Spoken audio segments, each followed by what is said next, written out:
हमारे नए गली न्यूज़ इंडिया चैनल को सब्सक्राइब करें और बेल आइकन दबाना ना भूलें। क्या कहें, मैं चाहती हूँ कि इस प्रोटेस्ट से कुछ अच्छा नतीजा निकले और थोड़ा तो गवर्नमेंट के दिल में आए कि ये जो चल रहा है इससे लोगों में बहुत सारा खौफ है, डर है, कन्फ्यूजन है कि एग्जैक्टली क्या होगा हमारा कल। और अगर ये लोग कई सालों से, पीढ़ियों से अगर हमारे मुल्क में रह रहे हैं तो फिर सीधी सी जाहिर सी बात है कि ये सारी चीज़ें उनके दिमाग में, ये उनके दिलों में ये डर पैदा कर रही है कि पता नहीं मेरा या मेरे बच्चों का, मेरे ख़ानदान का क्या होगा कि अगर मैं ये सब जो कुछ वो मांग रहे हैं वो मैं नहीं दे सकी। क्योंकि कैसा है कि आखिर जो शासन होता है, हमें मराठी में कहते हैं कि सत्ते पुढे शहाणपण चालत नहीं, मतलब जो सरकार है वो सरकार है, इसीलिए वो सरकार है और हम जनता है। मतलब अगर किसी चीज़ को इम्प्लीमेंट करना चाहे तो किसी भी हद तक जाकर कर सकती है। आज हर चीज़ उनके हाथ में है, तो फिर मेरे ख्याल से हम लोग ने टेस्ट ही नहीं लेना चाहिए जहर का, उससे पहले ही अगर ये लोग ख़त्म करें तो बहुत अच्छी बात होगी। और मैं इन्हें मुबारकबाद देना चाहूँगी कि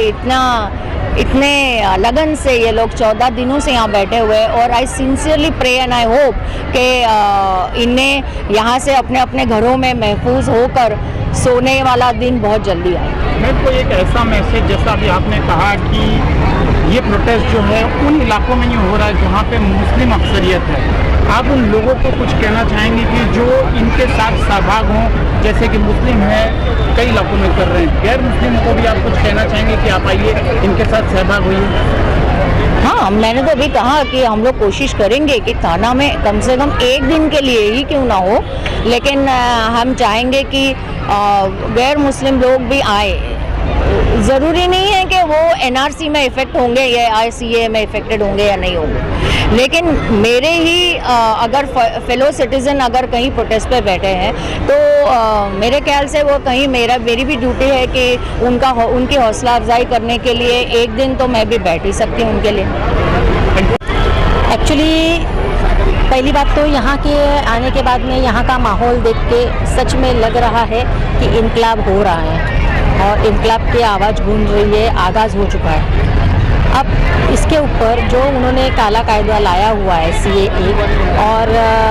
एनआरसी और एनपीआर जो करना चाह रहे हैं, तो सरकार को सोचना चाहिए कि देश भर में उनका विरोध क्यों हो रहा है। हाँ, एक खुद का जिसको सेल्फ स्टडी, जो लोग इसको ज़बरदस्ती लादना चाह रहे हैं तो उनको वहाँ पर भेजा गया है भारत देश को अच्छे तरीके से चलाने के लिए, ना कि भारतीय नागरिक ने उनके हाथ में जो सत्ता दी है, उनको संसद में बिठाया है, भारत को संभालने के लिए बिठाया है, ना कि उनको भारत को गुलाम बनाने के लिए और भारत के लोगों को